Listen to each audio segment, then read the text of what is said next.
Hey, I am Ben. I am the head of game design and the lead game designer on Illuvium Arena and Illuvium Overworld. I am sharing with you MudSlide. It uses cheap units to absolutely demolish your opponent.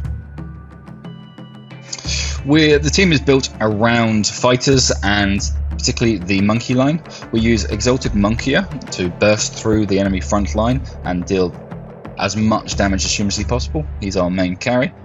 Exhalted Aapon, which we use in the mid game to both boost the damage of our primary carries and to keep assassins and rogues off our key units. And finally, we use Exhalted Grilla. This character is an amazing rogue. It assassinates squishy targets, but also manages to disrupt, leaving clones in its wake. Causes a lot of problems to the opponent, and you can gain some immense value if you use it well, killing multiple very powerful units with a single 55 cost.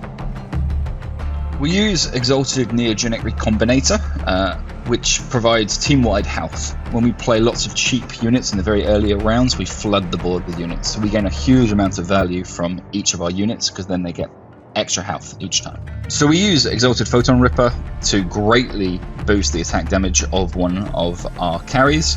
We flex between a few attack-focused carries, and all of them can use it well.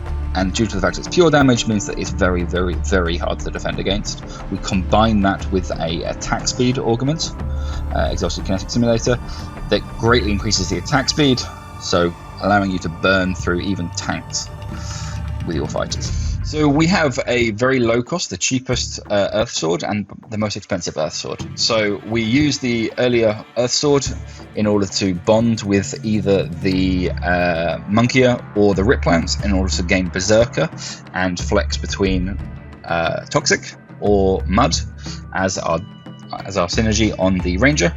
And we can play these very early game, and if the match drags on into round 5, round 6, we start to use the more expensive weapon in order to burn through more powerful units.